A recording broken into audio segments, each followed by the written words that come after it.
oublier cette période, cette séquence triste pour les Gaulois.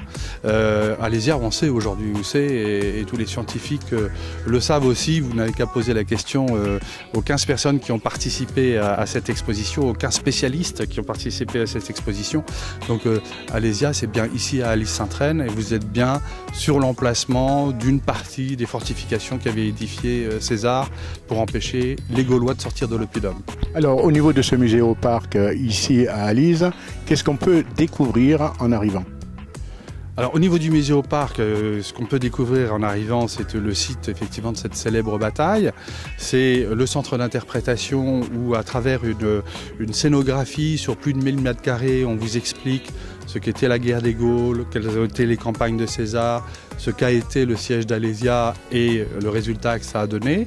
Et en plus de cela, vous avez à l'extérieur du centre d'interprétation des reconstitutions de lignes de fortification romaines qui ont été faites d'après les résultats des fouilles qui ont été faites sur le site même.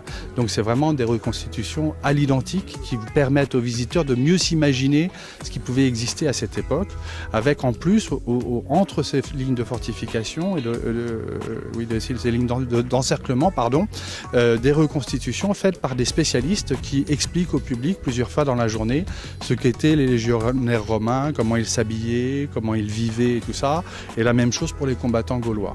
Et en plus de la visite du centre d'interprétation et de ces reconstitutions, vous avez la possibilité d'aller découvrir la statue de Vercingétorix sur l'oppidum, statue qu'a fait réaliser Napoléon III, et les vestiges de la ville gallo-romaine, parce qu'il s'est avéré que pendant les fouilles organisées par la Société des sciences de Saumur-en-Auxois, ils ont découvert les vestiges d'une ville gallo-romaine très importante qui continue à être fouillée d'ailleurs tous les ans. On fouille sur le site d'Alésia encore tous les ans et on découvre encore des choses tous les ans. Alors pourquoi Vercingétorix, pourquoi les Romains ont choisi Alésia ?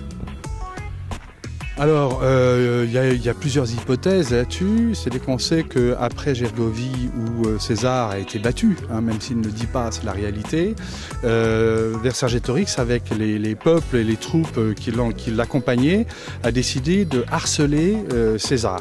Donc tout au long du déplacement de César, ils n'ont pas arrêté d'harceler les troupes, de provoquer des dégâts, des pertes chez les Romains. Et à un moment, César a dit « bon, j'en ai assez ». Il venait d'embaucher, si je puis dire, de recruter des cavaliers germains. La cavalerie germaine était très très très réputée, et il décide de monter un peu une embuscade dans le sens où il demande à la cavalerie de se mettre en retrait.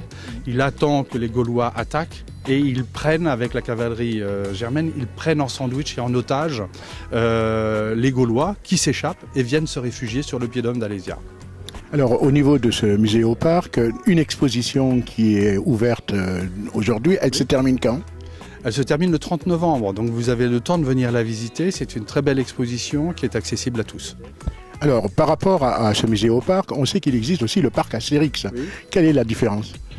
Il y a beaucoup de différences dans le sens où le parc Astérix c'est plutôt un parc à thème et un parc basé simplement sur le côté humoristique de la BD, alors que le musée au parc Alésia est installé sur un site historique et culturel. C'est un site culturel et dans lequel on aborde la BD d'Astérix comme une œuvre. C'est une œuvre du 9e art, et on crée une passerelle entre la réalité scientifique, archéologique d'aujourd'hui et ce qui est présenté par Uderzo et Goscinny.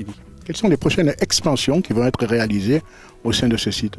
Alors au sein de ce site, il y a deux projets. Il y a le projet de musée archéologique sur lequel nous travaillons à l'heure actuelle. Nous travaillons sur le permis de construire à l'heure actuelle.